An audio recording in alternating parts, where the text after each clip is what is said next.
आपने अभी तक हमारा चैनल सब्सक्राइब नहीं किया तो फौरन सब्सक्राइब कीजिए, साथ ही बेल आइकॉन पर क्लिक करें ताकि मजीद आने वाली वीडियो चाहे वक्तन फवक्तन आपके लिए इस चैनल पर अपलोड करते हैं वो आपको वक्त पर मिलती रहें और आप इनसे मुस्तफीद होते रहें।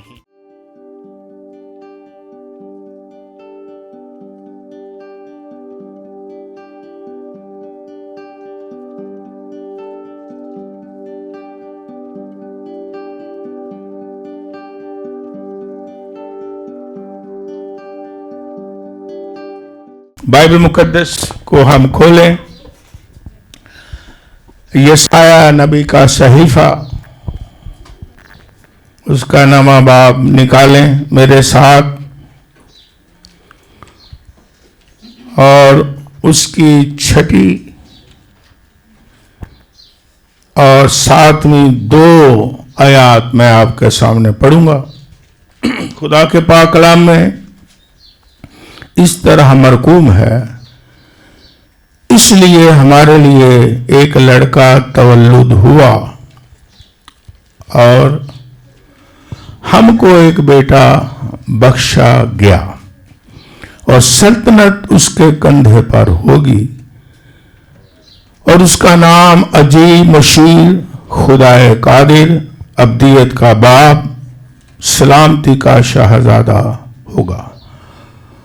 उसकी सल्तनत के इकबाल और सलामती की कुछ इंतहा ना होगी।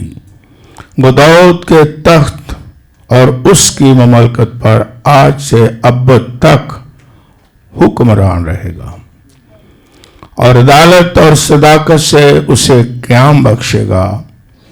रब्बुल फ़ाज की गजूरी ये करेगी। खुदा उनके कलाम के पढ़े जाने पर उसकी बरकत हो। आज का भी जो मौजू है, जिस तरह पास्टर नदीम ने कहा और उसकी अहमियत पर भी जोर दिया, हाँ ये ज़रूरी है कि हम ईमानदार होते हुए बाइबल की सच्चाइयाँ जो हैं वो जानें और अपने खुदावंद यीशु मसीह की हैसियत जो है उसको पहचानें। मैंने पहले भी बताया कि जब तक आप किसी की हैसियत को नहीं जानते, है ना, आपके अंदर उस हैसियत के मुताबिक ना ऑनर पैदा होता है ना ईमान पैदा होता है, ना पहचान पैदा होती है। इसलिए हमें जानना है कि जिस खुदावंद यीशु मसीह की हम इबादत करते हैं उसकी हैसियत क्या है। तो आज का मौजू भी हम जारी रखेंगे, जीसस इज गॉड, पार्ट 8। यीशु मसीह खुदा है, 8वां हिस्सा है। और बाइबल मुकद्दस में हमने शुरू किया, फिर दोहराता हूं, जो बुनियादी चीजें हैं ताकि हम ईमानदार होते हुए उसे जुबानी याद कर लें। खुरूज की किताब 3 बाब 13वीं आयत से 15वीं आयत तक इन शॉर्ट कहता हूं, खुदा ने कहा मूसा को कि जा मेरे लोगों को कह। जब उसने सवाल किया कि मैं क्या बताऊं, क्या नाम लेके जाऊं, कि मुझे किसने भेजा है, तो खुदा ने कहा जा उनको ये कहना कि मैं जो हूं सो हूं ने मुझे भेजा है। खुदा ने कहा मैं जो हूं सो हूं, एलोहीम, जिसमें कसरत है, और हूं सो हूं आपने पहले भी सीखा, फिर दोहराता हूं। जो इब्रानी मतन है उसमें है याहवे, यहोवा जिसे हम कहते हैं। लतीनी से लफ्ज आया यहोवा, इंग्लिश में भी यहोवा, उर्दू में यहोवा आया है। जाके कह कि यहोवा ने, यावे ने मुझे भेजा है। और जब इसका तर्जमा हुआ तकरीबन फिर दोहराता हूं आपको याद हो जाए, 280 या 70 खुदा यीशु मसीह से पहले काफ मीम में तर्जमा किया गया। तकरीबन 70 यहूदी इब्रानी के माहिर उस्तादों ने इब्रानी से यूनानी में तर्जमा किया पुराने अहदनामा का, क्योंकि उस वक़्त तकरीबन 3 सदियां पहले, यीशु मसीह के आने से पहले यूनानी ज़ुबान थी, वो इंटरनेशनल हो चुकी थी। और मुख्तलफ अंदाज में, क्योंकि यहूदी लोग, इब्रानी लोग कैद में, कभी किसी जगह पर, कभी किसी जगह पर, तो आस्ता आस्ता इब्रानी ज़ुबान जो है उसको समझना लोगों के लिए, इंसान के लिए, दुनिया के लिए ज़रा मुश्किल था। तो इसलिए ग्रीक में तर्जमा इसलिए हुआ कि उस वक्त ये इंटरनेशनल ज़ुबान थी ग्रीक, ताकि सारी दुनिया खुदा का जो पैगाम है वो जाने, कलाम जो है वो समझे, कलाम जो है पढ़े। और तर्जमा जब ग्रीक में होता है तो वही बिल्कुल सेम तर्जमा ग्रीक में आ जाता है। आपको जुबानी याद हो गया होगा ग्रीक में क्या लफ्ज है, एगोइमी। और यीशु मसीह ने जब वो आए उस वक्त यूनानी जुबान ग्रीक इंटरनेशनल थी, और ग्रीक का ही तर्जमा जो है इस्तेमाल किया जाता था, यानी पुराने अहदनामा का। यीशु मसीह ने भी वो ही पुराने अहदनामा का तर्जमा, रेफरेंस इस्तेमाल किए, और ग्रीक ज़ुबान में, क्योंकि वो इंटरनेशनल ज़ुबान थी उस वक्त भी।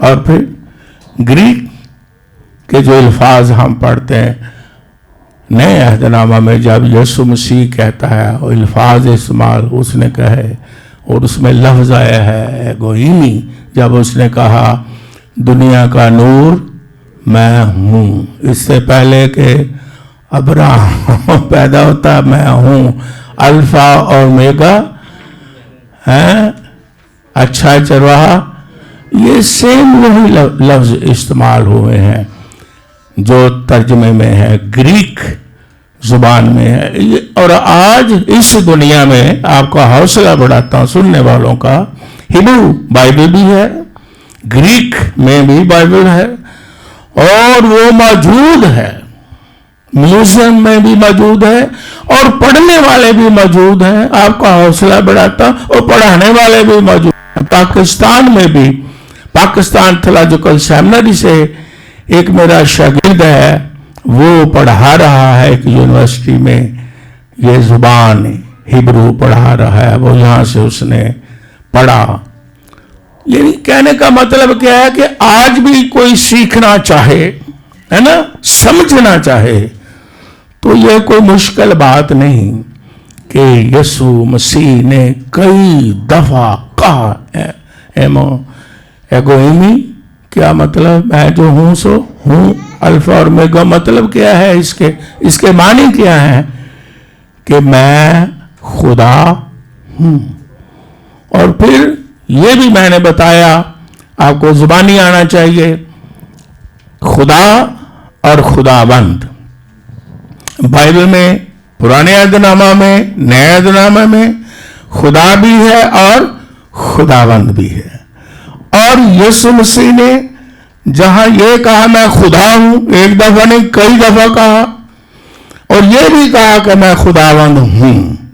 और खुदावंद के लिए क्या लफ्ज इस्तेमाल हुए पुराने अहदनामा में, एदोनाई, हिब्रू वर्ड, आपको मेरा ख्याल जुबानी याद आ गया होगा। और ग्रीक में खुदावंद के लिए लफ्ज कीरिस इस्तेमाल हुआ है। ये मैं दोहराता रहता हूं ताकि आप जाने, और जो वीडियो देखते हैं वो भी सीख जाएं, ताकि अपने ईमान में मजबूत हो कि ये लिखा हुआ है। यूहन्ना की इंजील 13वां बाब 13वीं आयत, फिर दोहराता हूं, जब शागिर्दों ने कितने करीब थे उसे खुदावंद कहते थे, उस्ताद कहते थे, तो यीशु मसीह ने कहा तुम मुझे उस्ताद और खुदावंद कहते हो और खूब कहते हो, और कहा मैं हूं। इसका मतलब क्या है, मैं खुदावंद हूं, मैं मास्टर हूं, आका, मालिक। इसका मतलब है खुदावंद का हाकिम, खुदा बादशाह जो हुकूमत करता है। और खुदावन ने यह भी कहा मैं खुदावन हूं। यीशु मसीह ने यह भी कहा मैं खुदा हूं। और यीशु मसीह ने यह भी कहा मैं बादशाह हूं। जब पिलातुस ने कहा क्या तू बादशाह है, उसने कहा हाँ, पढ़े वर्जन्स पढ़े, इंग्लिश में भी उर्दू में भी, तू कहता है मैं बादशाह हूं और मैं हूं और बादशाह हूं। जो कुछ हम ईमानदार कहते हैं वो यीशु मसीह ने अपनी जुबान से डिक्लेयर किया है। यह कोई हवा में बात नहीं, यह हर चीज खुदा के इल्हाम में और बाइबल मुकद्दस में लिखी हुई चीज है। हम वैसे ही नहीं कह रहे, बल्कि यीशु मसीह ने इकरार किया, यानी डिक्लेयर किया खुदा हूं। यीशु मसीह ने कहा मैं खुदावन हूं, लिखा हुआ है। यीशु मसीह ने कहा मैं बादशाह हूं, क्योंकि खुदावन ने जो कुछ कहा वो कोई अंधेरे में नहीं कहा। और खुदावन ने क्लियर बातें की हैं, इंसान के साथ हर बात को क्लियर करके पेश किया है। अगर हम पढ़ लें यसाया की किताब मुकद्दस लिखने वाले लिख लें। जो लिखते हैं मैं बड़ा खुश होता हूं कि लिखा बंदा भूलता नहीं। यसाया की किताब मुकद्दस 48वां बाब 48 और उसकी 16वीं आयत हम पढ़ेंगे। यहां पर लिखा हुआ है बाइबल मुकद्दस में 16वीं आयत में, मेरे नजदीक आओ और ये सुनो, मैंने शुरू ही से पोशीदगी में कलाम नहीं किया। जिस वक्त से कि वो था मैं वहीं था, और अब खुदावन खुदा ने और उसकी रूह ने मुझको भेजा है। ये यसाया नबी की किताब में यीशु मसीह की मुबारक विलादत से 700 साल पहले, 7 सदियां ये लिखा हुआ है। ये खुदावन यीशु मसीह नबूती ये कलाम है, बोल रहा है और बड़ा क्लियर है। मेरे नजदीक आओ और सुनो, शुरू ही से पोशीदगी में हमने कलाम नहीं किया, ना बाप ने ना बेटे ने। पोशीदगी में तो कोई बात नहीं की। और यहां बोलने वाला यीशु मसीह है। क्या लिखा है? जिस वक्त से कि वो था मैं वही था, अब खुदा ने उसकी रूह ने मुझको क्या किया है? भेजा है। ये तो पाक तसलीस है कि नहीं? है ना? रूह ने, खुदा ने यानी बाप ने मुझे भेजा। किसको भेजा? यीशु मसीह को। अभी पास्टर नदीम ने एक लफ्ज इस्तेमाल किया कि वो बाप में से निकला, और उसने ये भी कहा है बाइबल मुकद्दस में पढ़ें, यीशु मसीह ने अपनी मुबारक जुबान से कहा है कि मैं खुद नहीं भेजा, मैं खुद नहीं आया, मैं भेजा गया हूं, मैं बाप से निकला हूं, क्योंकि बाप की वो गोद में था। तीनों इकट्ठे हैं। इसलिए जब तीनों ही खुदा बाप, खुदा बेटा, खुदा रूह कुछ बाइबल के मुताबिक हम मानते हैं, तो इसलिए हम मानते हैं कि खुदा यीशु मसीह खुदा भी है और वो बेटा भी है और वो खुदावंद भी है और वो बादशाह भी है। और अगर आपको सादा तरीके से समझाऊं तो शायद फिर भी इंसान ना समझे। आप किन तीनों चीजों पर मुश्तमिल हैं? इंसान। आपसे सवाल करता हूं, बताएं आप क्या क्या हो? रूह, जान, बदन। चलो मैं बच्चों के हवाले से कह देता हूं, मां कहती है मेरी जान, चलो बच्चियां लिए कह देने ऐ मेरी जान है, और भी कहते होंगे किसी सेंस। जान का मतलब क्या है? सोल है। सोल किसको कह रहा है? मां किसको कह रही है? चलो बाकी को छोड़ दो, ऐ ते मेरी जान है, मेरी सोल है। तो सोल जान नजर आ रही है जी, या रूह मेरी रूह नजर आ रही है? आ कौन नजर रहा है? जो उसका नाम है, एक शख्स है, बेटा है कि नहीं? कोई नाम ले लो, लेकिन उसमें एक ही नाम भी है, एक चीज से आप पुकारते हो, है ना? फिर आप नहीं कहते तो मेरा खून है, कहते हैं कि नहीं? जान है, खून है ना? तो खून क्या है? ये तो मेरा ब्लड है, कहते हैं। सुना है आपने? बच्चे के यहाँ है, कई नाम देते हैं, ये तो मेरा जिगर है, मैं ये तो मेरा दिल है, तो दिल लोथड़ा कट के रखे है। सादा तरीके से भी मैं चाहता हूं इंसान समझे।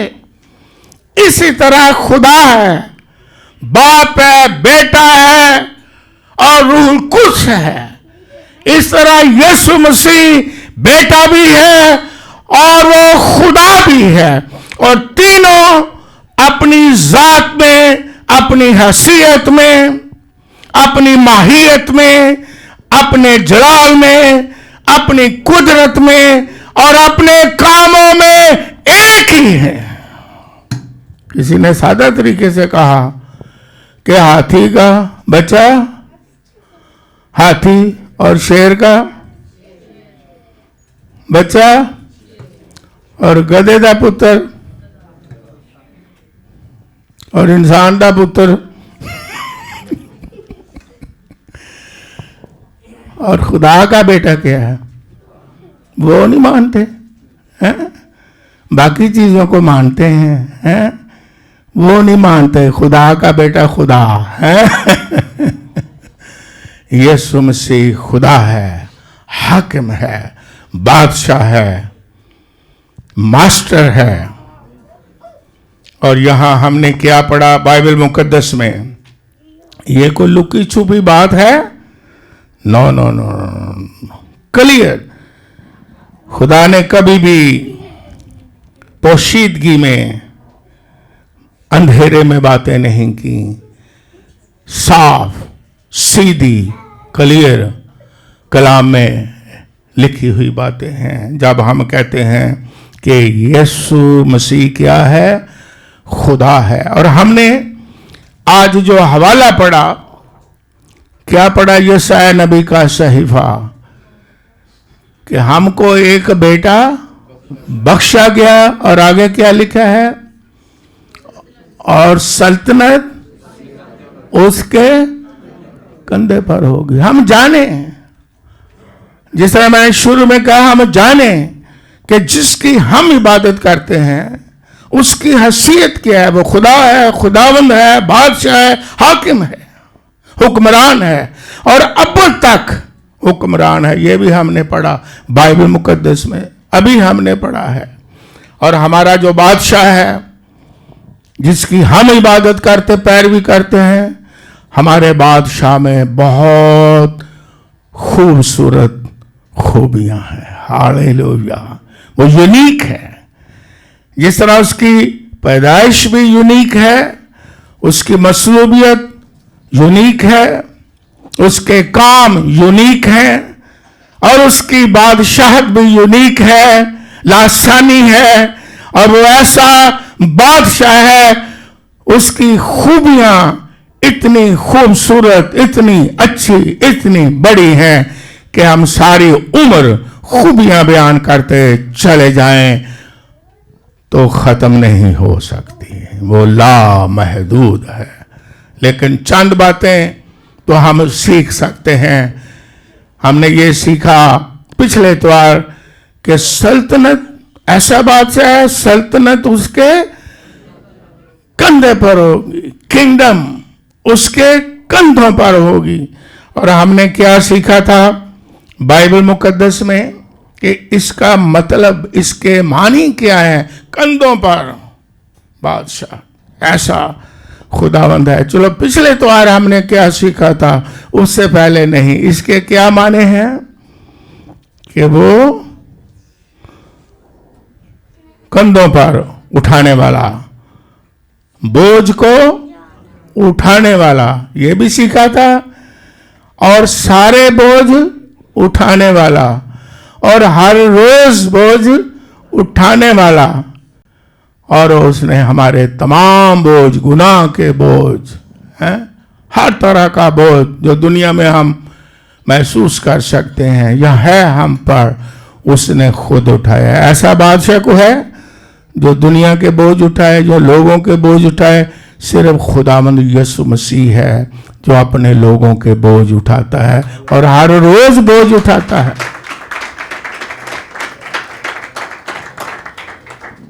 फिर हमने पिछले इतवार ये भी सीखा था कि बोझ उठाने का मतलब ये भी है कि वो रिस्पॉन्सिबिलिटी उठाता है हमारा बादशाह यीशु मसीह, और वो उस रिस्पॉन्सिबिलिटी को, जिम्मेदारी को पूरा करता है। उसने सलीब पर क्या कहा? छठा कलमा क्या है? तमाम हुआ, इट इज फिनिश्ड। सारी कीमत अदा हो गई।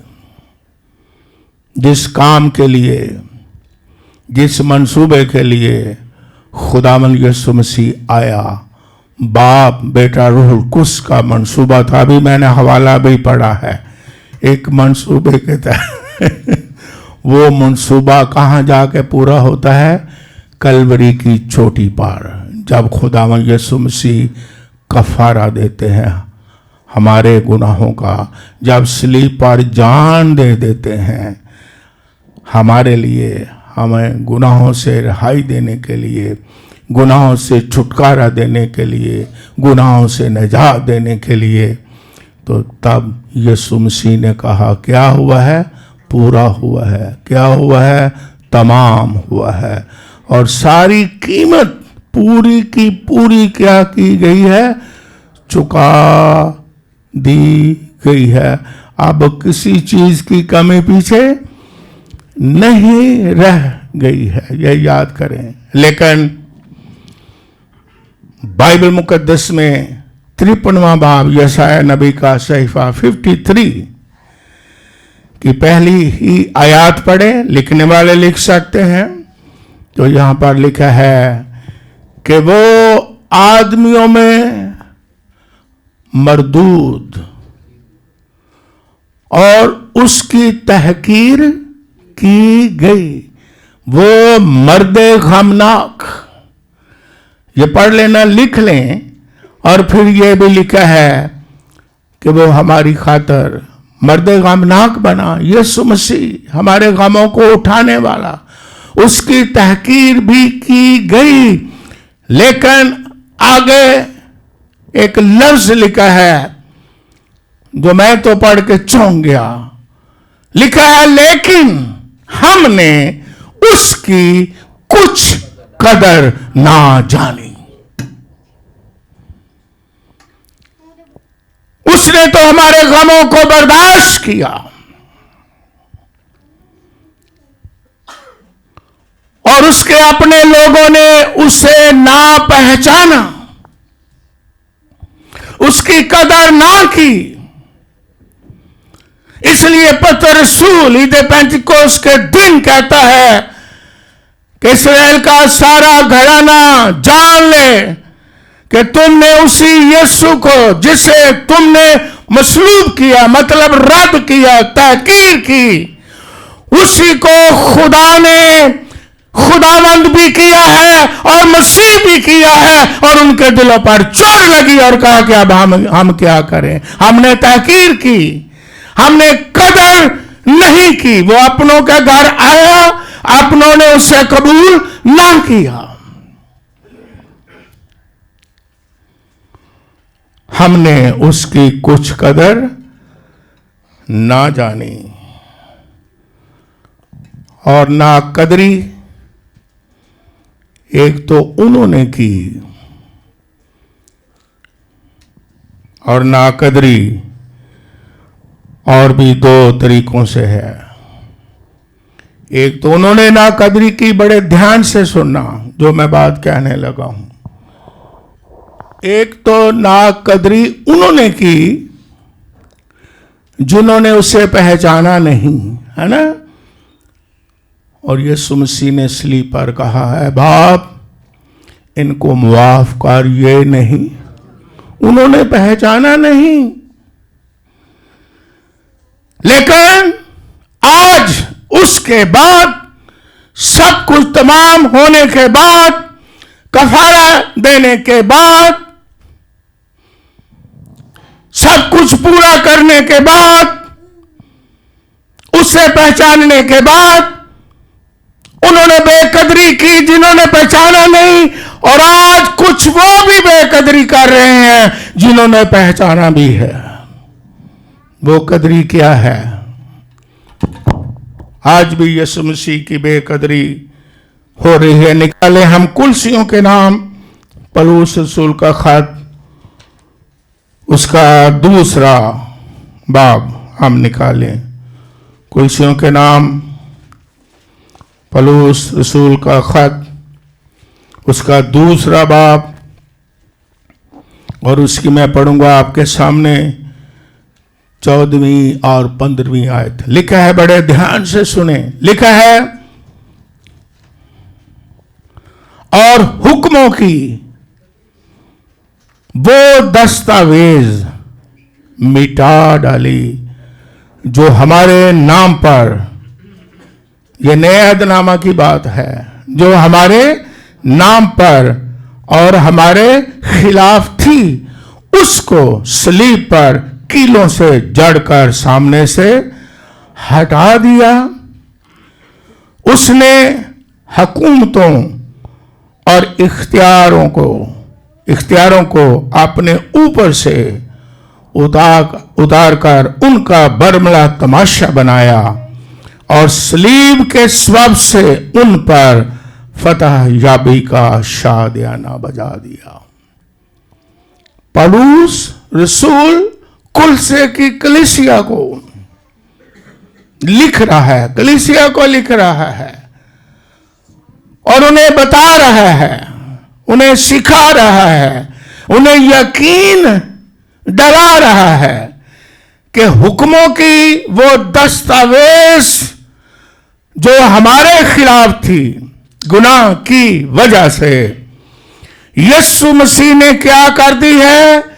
कीलों से जड़कर, यानी लहू बहा के, उस सारी दस्तावेज, उस सारी सजाओं को टोटली मिटा डाला है। याद करो,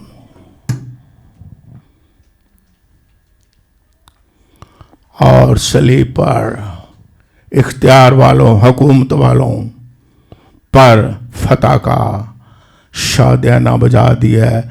यह शैतान की कुफ्तों का जिक्र है, यह शैतान की और तारीकी की बादशाहत का जिक्र है। फतह का क्या लगा दिया है? नारा मार दिया है। फतह याबी का शादियाना बजा दिया यीशु मसीह ने, और सारे गुनाहों की दस्तावेज को क्या कर दिया? मिटा डाला है। लेकिन अब भी, क्योंकि उस वक्त भी और अब भी लोग पहचान करके भी यकीन नहीं करते थे कि यीशु मसीह ने हमारे गुनाह मिटा डाले हैं। वो कहते नहीं नहीं, ये लगता मैनू कोई ये थोड़ा बहुत लिखा रह गया। आप मुझे ये बताओ सादा तरीके से, यीशु मसीह ने हमारे गुनाह की जो दस्तावेज थी मरूसी गुना, अमलन गुना, फेलन गुना, वो सारी दस्तावेज जो सजाएं थी मिटा डाली है, ये एक आधी रह गई है जी। तो जब मिटा दी जाए तो यीशु मसीह ने फतह का शादियाना बजाया है। शादियाने बाजते हैं ना, कहाँ बाजते हैं? जहां खुशी होती है, जहां फतह होती है। अब हमें शादियाने बजाने चाहिए या रोना पीटना चाहिए? यीशु मसीह तो ये भी सलीब दे, हमने तेरी फतह में शामिल नहीं होना, हमने कबूल नहीं करना कि हमारे गुनाह मिटाए गए हैं, हम तो गुनाहगार ही रहेंगे, बल्कि मरने तक हम गुनाहगार हैं। इससे बेकदरी होती है या नहीं, मेरा सवाल है जी। हमें यकीन ही नहीं आ रहा कि हमारे गुनाहों को यीशु ने मिटा दिया है। हमें यकीन नहीं आ रहा कि उसने कहा इट इज फिनिश्ड, अब फतह है। फतह के नारे लगाओ, शादियाने बजाओ, प्रेस करो, हमद करो, गाओ और बताओ शैतान को कि हमारी फतह है। इसलिए किसी ने यह कहा, मैं उस पर बड़ा खुश हुआ, एक किताब में उसने लिखा, उसने कहा हम ईस्टर उस तरह नहीं मनाते जैसे बरसी मनाते हैं, हम ईस्टर मनाते हैं कि ये फतह का दिन है। हालेलुया। और आज भी हम नजात के लिए बेकदरी है कि नहीं?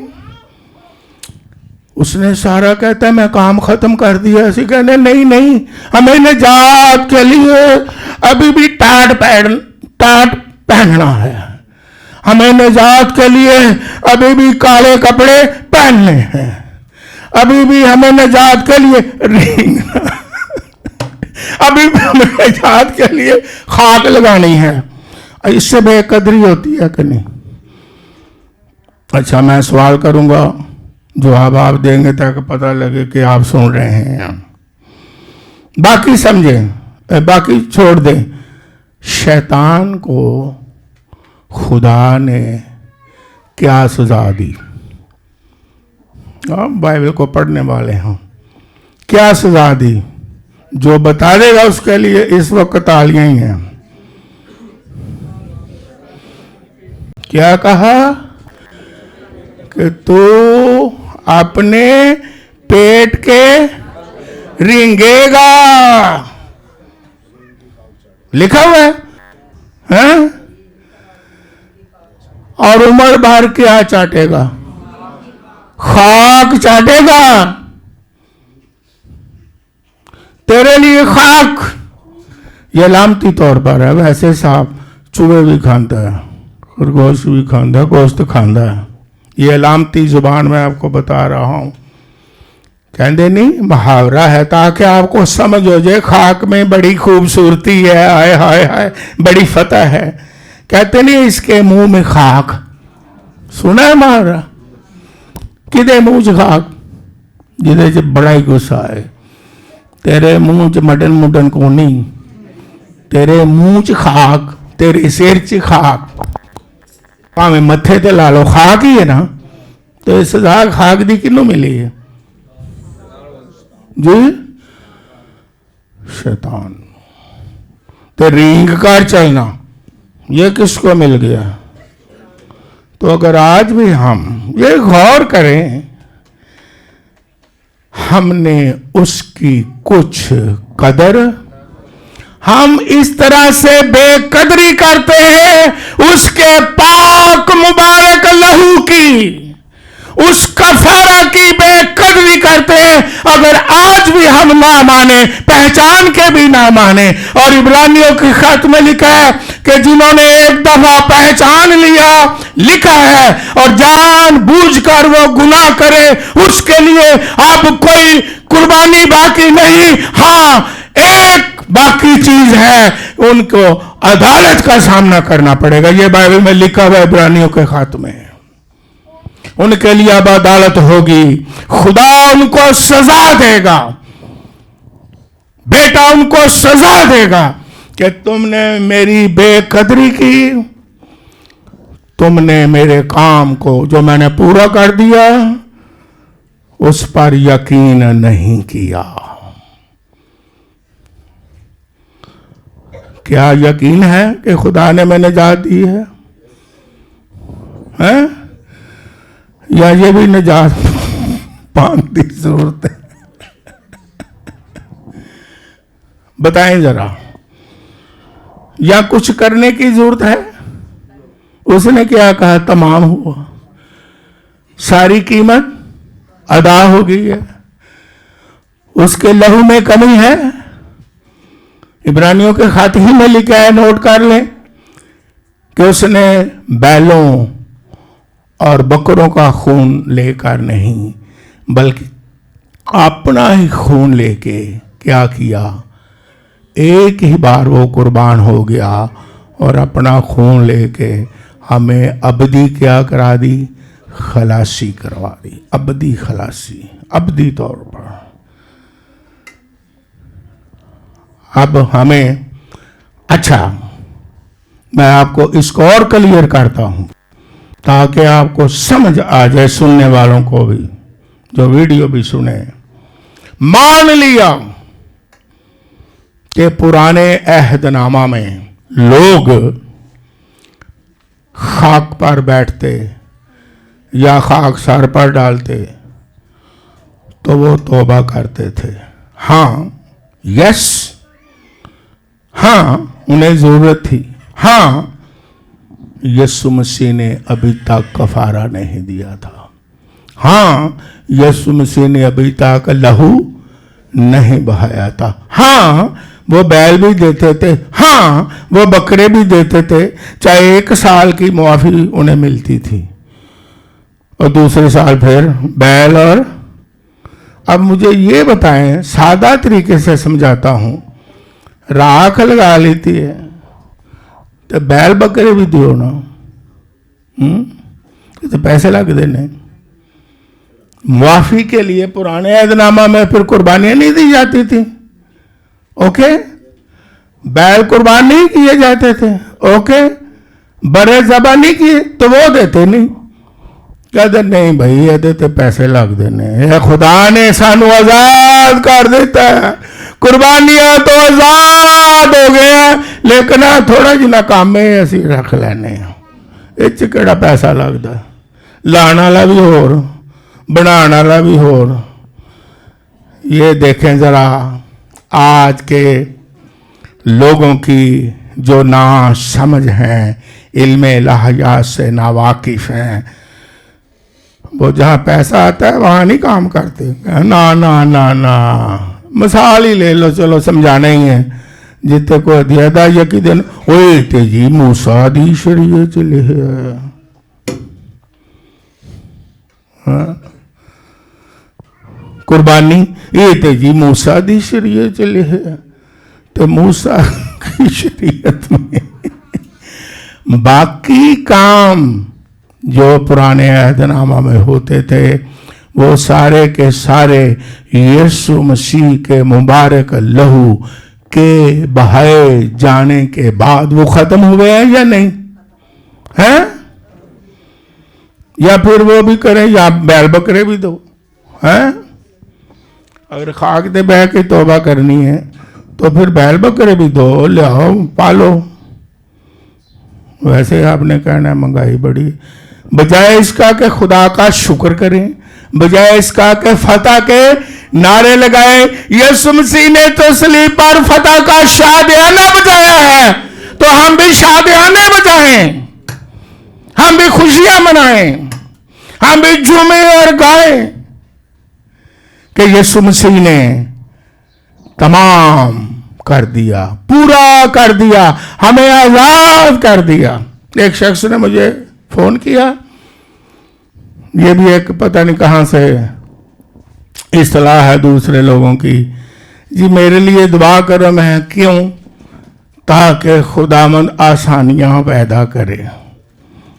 मैं क्या, उन्हें तो आसानियां पूरियां कर दिया ने, उन्हें तो आसान काम तुहाडे लिए कर दिते ने। आसानियां पैदा उसने कर दिया है, कर दी हैं। क्या करना है? उस पर मान लो, दुआ करो, उससे मांगो, उसकी वर्शिप करो। लिखा है मांगो तो तुमको। उसने तो आसानियां पैदा कर दी हैं, अपना कफारा दे के, अपनी जान दे के, अपना लहू बहा के आसानियां पैदा कर दी है कि नहीं? मैं क्या हम खुद ही मुश्किल काम।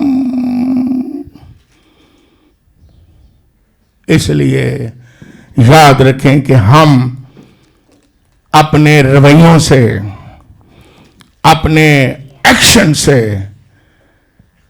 यीशु मसीह के लहू की बेकदरी करते हैं। हमने यीशु मसीह के लहू की क्या करनी है? कदर करनी है, उसको पहचानना है, उसकी वैल्यू को जानना है कि यीशु मसीह के लहू की क्या वैल्यू है। उसने हमारे तमाम गुनाहों को क्या किया है? माफ कर दिया है। हालेलुया। बल्कि यहां तक कि इफ्सियों का खत भी हम पढ़ ही लें, अच्छा है, ताकि आपको पक्का ठीठ सुनने वालों को यकीन आ जाए, जो वीडियो भी सुनेंगे और आपके पास भी जवाब हो। निकालें इफ्सियों के नाम पौलुस रसूल का खत, इफ्सियों के नाम, उसका पहला बाब निकालें कलाम मुकद्दस में से, और उसकी हम पढ़ेंगे 13वीं और 14वीं आयत। लिखा है उसी में तुम पर भी जब तूने कलाम हक को सुना, एक एक लफ्ज पर गौर करें, कलाम हक को यानी सच्चाई के कलाम को सुना, जो तुम्हारी नजात की खुशखबरी है, और उस पर ईमान लाए। ये तुम ईमान ले आए, ठीक है, कलाम सुना, ईमान ले आए, नजात की खुशखबरी पर यानी नजात पर ईमान ले आए। तो फिर आगे क्या लिखा है? पाक मऊदा रूह की मुहर लग गई। ये बाइबल मुकद्दस में लिखा है। और फिर हम आगे भी पढ़ लें 14वीं आयत। वही खुदा की मिल्कियत की मखलसी के लिए हमारी मिरास का बयाना है, ताकि उसके जलाल की सिताइश हो। हालेलुया। हम ईमान ले आए, कलाम को सुना, नजात हासिल कर ली, और उस नजात पर यीशु मसीह के लहू से नजात हासिल की, और पाक रूह की मोहर लग गई, गारंटी हो गई है। इतनी बड़ी गारंटी को देता है। पता, जब किसी चीज की गारंटी लेना हो, आप जाते हो, सादा तरीके से समझाते हो, कहते हो जी ये चीज लई है, फ्रिज लिया, यदि कितने साल की गारंटी है, तो फिर वो गारंटी के लिए क्या करते हैं? एक पेपर देते हैं। अगर आपको सादा पेपर दे दें तो आप क्या कहेंगे? नहीं जी, इस पर क्या करो? मोहर लाओ, इस पर सिग्नेचर करो। इससे बड़ी और गारंटी क्या खुदा दे? जो उस पर ईमान लाते हैं, उसके लहू को कबूल कर लेते हैं, कलाम के वसीला से बच जाते हैं, मसीही बन जाते हैं, ईमानदार बन जाते हैं, और पाक रूह की मोहर गारंटी लग जाती है। तो फिर भी हम कहें कि अभी किसी चीज की कमी है, अभी हमें किसी इंसान से गारंटी लेने की जरूरत है जी, गारंटी लेने की जरूरत है। किसी के पास जाए, जी मैं नजात पाई है कि नहीं, मैनू की करना चाहिए? वो कह गए जाओ खा जा काम कर, नजात पानी है, रिंगना शुरू कर दे, एक लत ते खड़ा हो जा। फिर भी गारंटी है कोई? लत कितनी देर तक खड़े रहोगे? यार रिंगते कितनी देर रहोगे? अभी तो मोरियां दी होगी ना। तकलीफ फिर तो सीढ़ियां भी नहीं चढ़िया जानिया। कितनी देर नजात पान ली रिंग हो गए। गौर करें, यीशु मसीह ने हमें क्या किया है? आजाद कर दिया है। रूह कुश की मोहर लग गई है। तमाम गुनाहों का कफारा हो गया है। दस्तावेज हमारे खिलाफ थी, मिटा दी गई है। हम खुशियां मनाएं, उसे जलाल दें। जब खुदावंद यीशु मसीह, निकाले मेरे साथ मुकद्दस लूका की मार्फत लिखी गई इंजील मुकद्दस, उसका पहला बाब निकालें। जब हमें हमारे अंदर, हमारे दिल के अंदर खुदावंद यीशु मसीह आ गया तो फिर क्या होता है? निकाले मेरे साथ लूका की इंजील मुकद्दस और उसका पहला बाब निकालें। पहला बाब लूका की इंजील मुकद्दस पहला बाब। और पढ़ने से पहले जिस तरह मैंने कहा, ये पिछली बातें हमने कंटिन्यू रखी, अब एक नई चीज ऐड करते हैं, सल्तनत उसके। ये एक नई चीज सीखना चाहते हैं। उसने सारे बोझ उठा लिए, कहा तमाम हुआ, अब एक नई चीज और, सल्तनत कंधे पर उठाने का मतलब क्या है? मैं एक छोटी सी तमसील से समझाता हूं ताकि आपको समझ आए, वीडियो सुनने वालों को भी समझ आसानी से जरा आ जाए। जब मैं छोटा था तो लाहौर में मेले बड़े लगते थे। यहां से शुरू करता हूं, आपको समझ आ जाए। चूंकि मैं छोटा था और मैं चीजें आगे देख नहीं सकता था, तो मेरे वालिद साहब क्या करते थे, वो मुझे कंधे पर उठा लेते थे। जब कंधे पर उठा लेते थे तो सारा मेला, क्योंकि आगे अगर लोग भी होते थे तो मैं ऊपर से बड़ी इंजॉय करता करता मेला देखता था। जो चीज़ें मैं नहीं देख सकता था देखता था, जो चीज़ें मेरी देखने या पहुँचे परे थी, मैं क्या करता था, तो बड़ा खुश होता था, भाई मेरे बाप ने कंधे पे उठाया। कभी आपने मेला देखा इस तरह? अब वो दौर खत्म हो गया, कंधों पर उठा के मेला। अब आपको समझ याद रहेगी कि मेरे कहने का मतलब क्या है। कंधों पर उठाने का मतलब यह है कि जब यीशु मसीह हमें ईमान हम उस पर लाते हैं, निजात हम पा लेते हैं, यीशु मसीह हमें कंधों पर उठा लेता है, इसका मतलब है हमें रूहानी तौर पर सरफराज कर देता है। ईमानदारों को वो सरफराज कर देता है। कंधों पे उठाने का ये मतलब है कि वो अपने लोगों को सरफराज करता है। और ये सरफराजी रूहानी सरफराजी है। मैं पढ़ूंगा ये जरूर हवाला, लूका की इंजील पहला बाब 46वीं आयत से 53वीं आयत तक, यानी 46 से 53 तक निकाल लें।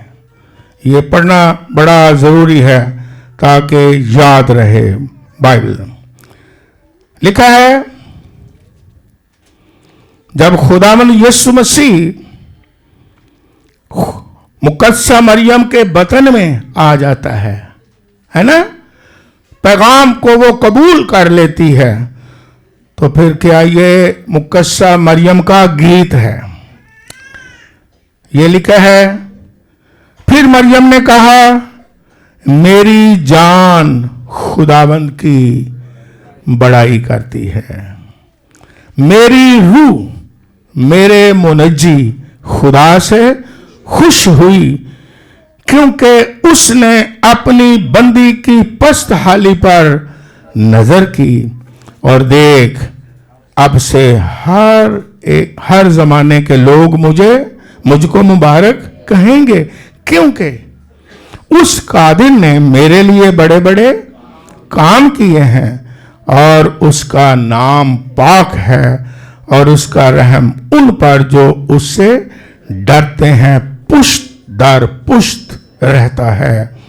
उसने अपने बाजू से जोर दिखाया और जो अपने तई बड़ा समझते थे उनको परागंदा किया। उसने इख्तियार वालों को तख्त से गिरा दिया और पस्त हालों को बुलंद किया।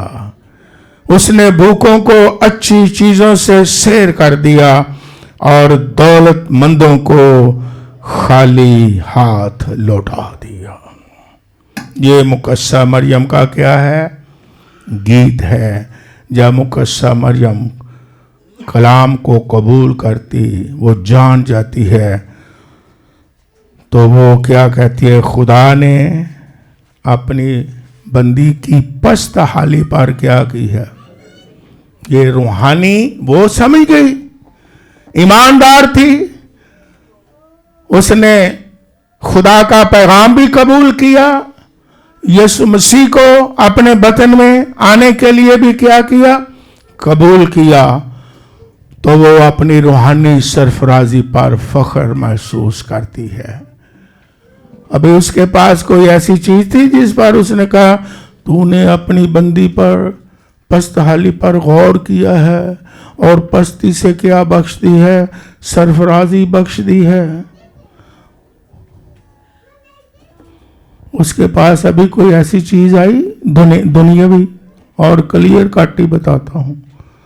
उन्हें कहा, जी मेरे को वाह जी वाह, फरिश्ते का पैगाम आ गया है, ओए मेरे थले बड़ी लम्मी चौड़ी गड्डी आ गई है ते लाओ नाल गीत, जिन्नू करे खुदावंद उचा।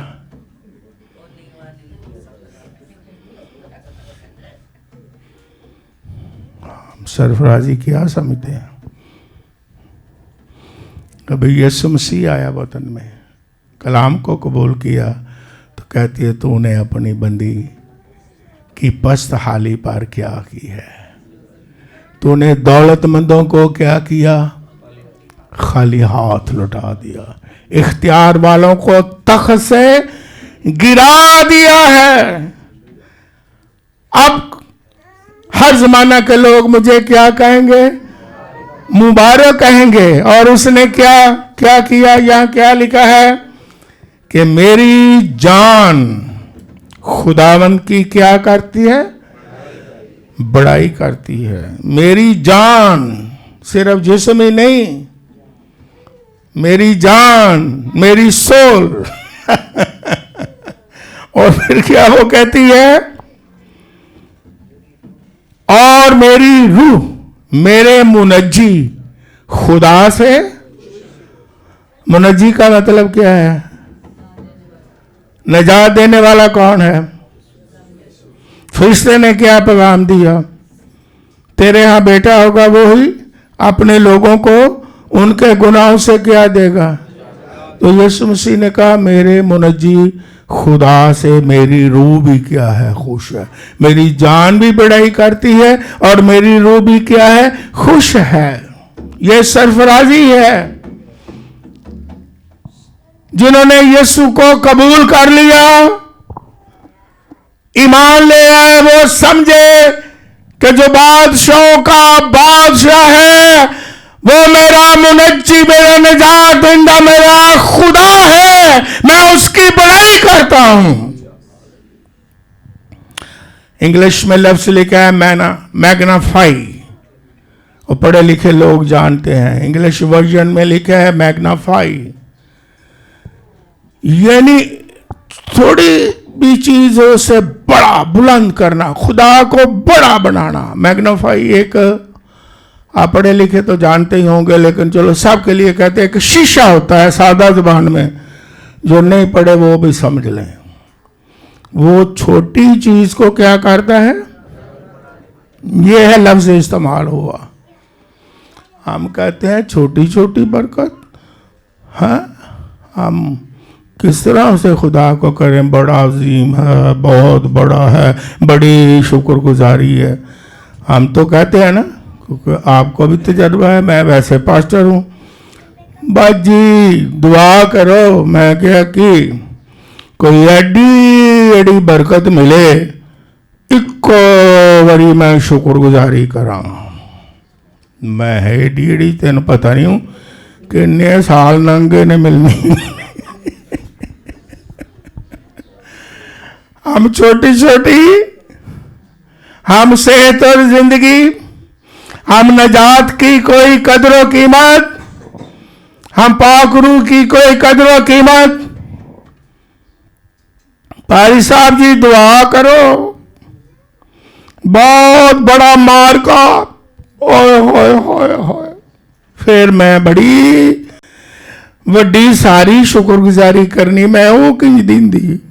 मुकद्दसा मरियम ने उते बैठे बैठे कि मेरी जान मैग्नीफाई करती है, खुदावंद बड़ा है, खुदावंद अजीम है, उसका जलाल जाहिर किया और खुदा को उसने जाना और कबूल किया कि अगर यीशु मेरे वतन में आ गया है तो मैं शुक्रगुजार हूं, अगर यीशु मेरे वतन में आ गया है तो मैं उसकी तमजीद करूंगी, उसकी सताइश करूंगी। वो मेरा मुनज्जी है, मेरा खुदावंद है। ये बाइबल में लिखा हुआ है। तो जब हमारे अंदर यीशु, चलो एक समझाने के लिए लोग सुन भी रहे, आपके अंदर यीशु आया है कि नहीं जी? आ गया? हाँ जी, तो फिर उसकी बड़ी शुक्रगुजारी करनी है, हमद करनी है, तारीफ करनी है, गीत गाने प्रस्तुत करना है, इबादत करनी है। तो या जे होर कोई चीज आले जेड़ी यीशु नालों भी वड्डी होवे, हाय हाय हाय हाय, जेड़ी नजात नालों भी वड्डी आए। पारी साहब जी ऐसी शुक्रगुजारी मनानी है किसी ने आज तक मनाई नहीं होएगी। सारे रिश्तेदारों को बुलाना है, देगा पका देनी है, तुसी भी विच आ जाना।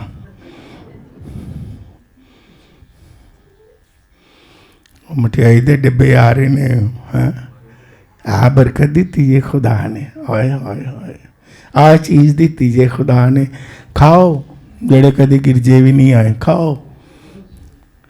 और रिश्तेदार जेड़े हसद नाल भरे ने, खाओ। ते चर्च ना, भी चर्च च की लैके जाना है, रिश्तेदारों को पता कि मैं लगना।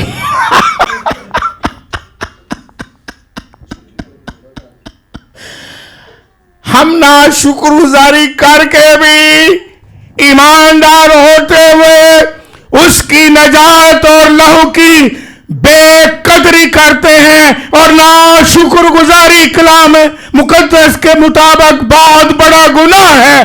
और इसराइल जिसको खुदा ने निकाला, एक गुनाह यह था कि वो ना शुक्रगुजार थे। बुत परस्ती भी नहीं छोड़ी, बुतों की पूजा भी नहीं छोड़ी, और सारा सोना भैणा ने ला के देखो किन्ना औखा, किन्ना वड्डा दे ले। उन्होंने क्या बनाओ, बछड़ा बनाओ, सोने दा बनाओ बुत। सारिया भैणा ने जेवर ला के देखा, लो बनाओ। अगर खुदा कहना है तो चला के मेरे काम लिए, मेरे जलाल लिए,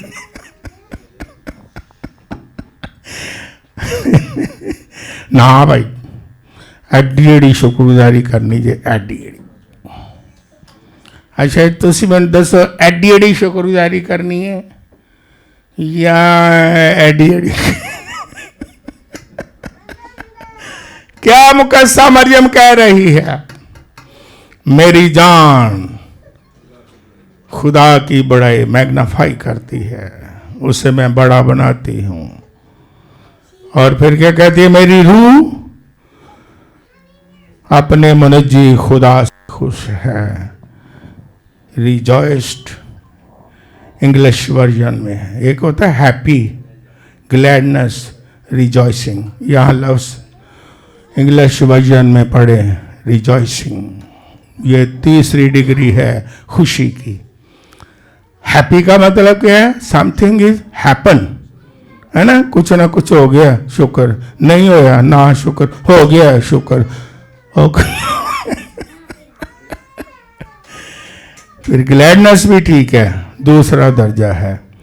फिर रिजॉइसिंग है। ओए होए, रूह जान बदन से उसे जला देना, उसकी वर्शिप करना, उसकी इबादत करना, उसे अजीम बनाना, उसे बड़ा बनाना कि तू कादिर मुतलक है, तूने मेरे लिए बड़े बड़े काम किए हैं, यही मैंने पढ़ा है। और ये कुछ छोटा काम है? खुदावंद को बड़ा काम कर। उसने कहा तूने बड़े बड़े काम किए, सारी दुनिया को छोड़ के मुझे चुन लिया है, दुनिया का बादशाह मेरे वतन में आ गया है, कैसा बड़ा काम तूने किया ऐ मेरे मुनज्जी, ऐ मेरे खुदावंद। हम क्या कहते हैं, जिस तरह मैं पहले कह चुका हूं कि कोई बड़ा काम कर। क्यों? बेकदरी यीशु मसीह का कीमती लहू। लिखा है हमारी खलासी सोने चांदी से नहीं हुई, बल्कि यीशु मसीह के बेशकीमत लहू से हुई। हालेलुया। हम उसकी कीमत को जानें, उसकी कदर करें, खुदावंद यीशु मसीह की सरफराजी को जानें कि उसने हमें क्या किया है? सरफराज किया है। आप बोले कि उसने हमें सरफराज किया है। खुदावंद तेरा शुक्र हो, मैं सरफराज हूं, मुझे उसने सरफराज किया है। बाइबल मुकद्दस में चंद बातें बताता हूं, फिर दुआ करते हैं। अगर इफ्सियों का खत लिखने वाले लिख ले, मैं लिखाता चला जाता हूं, फिर इसके बाद दुआ करते हैं। रूहानी सरफराजी, इफ्सियों 2 बाब 6 आयत लिख लें ताकि फिर आपको याद रहे और पढ़ भी लें। यहां लिखा है कि खुदा ने तुम्हें मसीह में शामिल करके उसके साथ जिलाया भी, ये लफ्ज लिखे हैं, जिंदा भी किया। और फिर लिखा है उसने आसमानी मकामों पर बिठा दिया। हालेलुया। ये थोड़ी सरफराजी है, हम मुर्दा थे और उसने हमें क्या किया? यीशु मसीह के साथ जिंदा कर दिया। हालेलुया। आपके दिल तो खुशी से भर जाने चाहिए। यीशु मसीह जिंदा और उसने हमें भी क्या कर दिया? जिंदा कर दिया। हालेलुया। ये थोड़ी सरफराजी है? फिर जल्दी जल्दी बताता हूं, आप लिखते जाएं। रोमियो के नाम पौलुस रसूल का खत 6 बाब 12वीं आयत, 6 बाब 22वीं आयत में क्या लिखा हुआ है? उसने कहा कि अब तुम, इसका मफहूम बता रहा हूं, खुदा ने गुनाहों से आजाद किया है और अब तुम गुनाह के गुलाम नहीं रहे। और बाइबल मुकद्दस में लिखा हुआ है रोमियो के खत में कि अब गुनाह तुम्हारे फानी बदन पर बादशाही, कोई उसकी हुकूमत, अब गुनाह की किंगडम यानी शैतान की किंगडम, उसका तुम पर कोई इख्तियार नहीं है। उसने हमें क्या कर दिया है? गुनाह की गुलामी से आजाद कर दिया। हालेलुया। ये थोड़ी सरफराजी है, आप आजाद हो गए हो गुनाहों से, शैतान की गुलामी से आजाद हो गए हैं। और बाइबल मुकद्दस में फिर इब्रानियों का खत 4 बाब 16वीं आयत, जो लिखने वाले हैं, पढ़ने वाले हैं, निकाल लें, लिखें, पढ़ें, घरों में जाके पढ़ लें। यहां पर लिखा है कि खुदा ने, इसका मफहूम यह है कि हमें खुदा के पास उसके फजल के तख्त के सामने आने के लिए दलेरी है, उसके लहू के वसीला से। उसके फजल के तख्त के सामने हमें आने की क्या मिल गई है? दलेरी मिल गई है। हम जुर्रत से आते हैं, दलेरी से आते हैं, अपने कामों के सबब से नहीं, उसके फजल से और उसके लहू के वसीला से। अब हम उसके फजल के तख्त के सामने दलेरी से आते हैं, इबादत करते हैं, दुआ करते हैं, शादमान होते हैं, खुश होते हैं।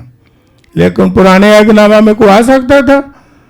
सरदार कहनी इक्को बड़ी पाक तरीन मकाम में जाता था, वो भी साल में एक दफा उन्होंने रस्सियां बनिया होंदियां सब पैरों। कई दफा मैंने समझाया, सरदार कायन भी वो भी इक्को बारी, तो वो भी डर और खौफ और रस्सियां बन के कि अगर घंटियां की आवाज ना आई, चौगिया घंटियां लगियां ऐसा तो फिर की करांगे? घंटियां बंद हो गई, उन्होंने उसने पिछले पैरी बाहर काट लो, क्योंकि अंदर कोई जा नहीं सकता। अब खुदा की हुजूरी में उसके फजल के तक के सामने हर ईमानदार दलेरी से आता है और खुशी के गीत गाता है और दलेरी से दुआ करता है। ये आके दुआ नहीं करता, खुदा मैं बड़ा यतीम, हकीर, मस्कीन, गुनहगार। खुदा हंसदा है, मैंने तेरे लिए खून बहा दिया, अभी तक तेरी दुआ नहीं चेंज हुई।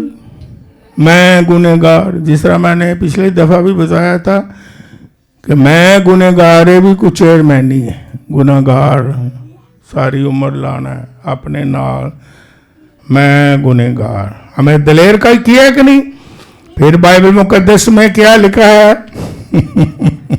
रोमियों का खत 8वां बाब 17वीं आयत, लिख लें, पढ़ लें, शाबाश जो लिख रहे हैं, बाकी याद रख लें। लिखा है कि अब हम परदेसी नहीं रहे, बल्कि क्या हो गए हैं? बड़े गौर से सुनना, यहाँ पर लिखा हुआ जो मैंने आपको बता रहा हूँ, आपका दिल तो खुशी से झूम जानी चाहिए। बल्कि हम खुदा के वारिस और मसीह के हम मिरास हो गए हैं। ये बाइबल में लिखा है। हम वारिस किसके हो गए हैं? खुदा के। और मसीह के हम क्या हो गए हैं? हम मिरास हो गए हैं। कितना बड़ा रुतबा है कि नहीं? रुतबा बुलंद किया है कि नहीं? खुदा के वारिस हो गए हैं, मसीह के हम मिरास, जो मसीह की विरासत है उसमें हम शामिल हो गए हैं। और फिर बाइबल मुकद्दस में लिख लें 1-2 और आयत। रोमियो 8वां बाब 15वीं आयत में लिखा है कि हमको गुलामी की रूह नहीं मिली है जिससे डर पैदा हो, बल्कि खुदा ने हमें आज़ादी की रूह, इसलिए हम अब्बा कह के पुकारते हैं, ऐ हमारे बाप कह के पुकारते हैं। और गुलामी की रूह से उसने हमें क्या कर दिया है? ये थोड़ी सरफराजी है। आपने कभी गौर किया वालिदैन ने कि जो नौकर होगा, समझाता हूं, या गुलाम होगा आपके घर में बगैर इजाजत के आएगा? हैं? आपका जो बेटा है, बेटी है, वो इजाजत लेके आएगा? वो कहेगा कि अब्बा जी इजाजत है, मामा जी इजाजत है, कहा राजा होगी। खुदा ने हमें क्या कर दिया? आजाद कर दिया ले। फिर बच्चे जो हैं, आपने देखा खासकर माएँ बाप भी हंस रहे हैं, उन्हें आज़ादी होती है घर में, जब मर्जी आए और जब मर्जी जाए। दूसरी बात, घर में जो पड़ा है फ्रिज में, बच्चे क्या करते हैं, आप भावें समझाओ जिन्ना मर्जी कि पुत्र है चीज़ खीर ना खाई, इनू ठंडिया हो लेंदे, मेहमाना ने आना ही। वो कहने मेहमान केड़े, उन्होंने डर नहीं होंदा, खौफ नहीं होंदा। वो कहने देखी जाएगी मेहमान जो मर्जी आ, खोलिया तो खीर खा दी है। मामा कहती ये कीता, क्योंकि उन्हें कोई डर और खौफ नहीं है। और हमें खुदा के घर में बरकतें लेने के लिए और आने के लिए ना डर है ना खौफ है। हम आजादी से आते हैं और जो कुछ मांगते हैं, जो कुछ हमें चाहिए, उसकी हजूरी में से हमें मिल जाता है। ये सरफराजी नहीं। फिर आखिरी आयत में क्या लिखा है,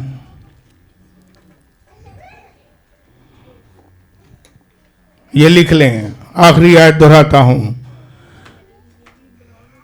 यूहन्ना का पहला खत, दूसरा बाब, 12वीं से 14वीं आयत तक। मेरा ख्याल है ये मैं पढ़ ही लूँ, आखिरी आयत है, तो फिर इसके बाद हम आगे बढ़ते हैं। यूहन्ना रसूल का पहला खत निकाले मेरे साथ, दूसरा बाब उसका निकालें, और 12वीं से 14वीं आयत तक मैं पढ़ता हूं। और बाइबल मुकद्दस में क्या लिखा है, बड़े ध्यान से सुने। लिखा है, ऐ बच्चों, मैं तुम्हें इसलिए लिखता हूं कि उसके नाम से, यानी यीशु के नाम से, है ना, उसके नाम से तुम्हारे गुनाह मुआफ हुए।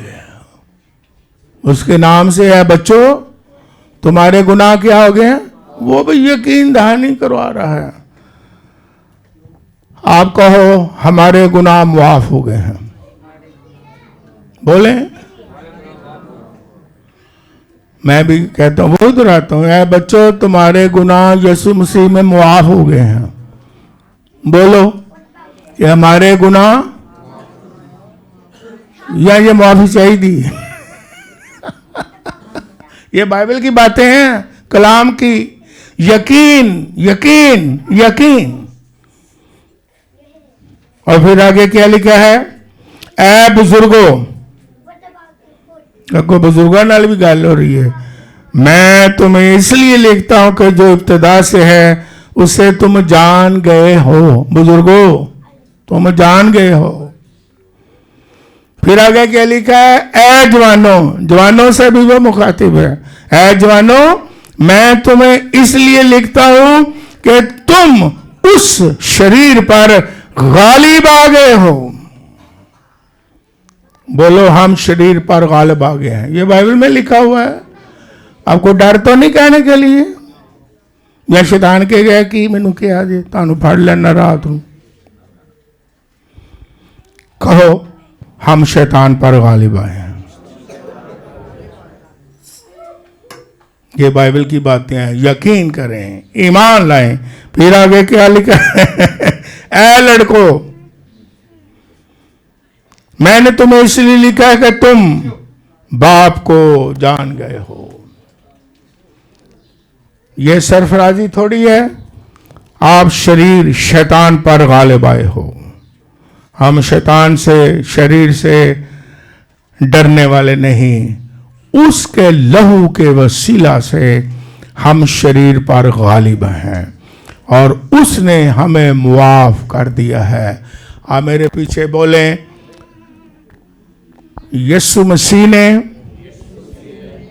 जो हमारा बादशाह है, हमारा खुदावंद है, हमें मुआफ कर दिया है।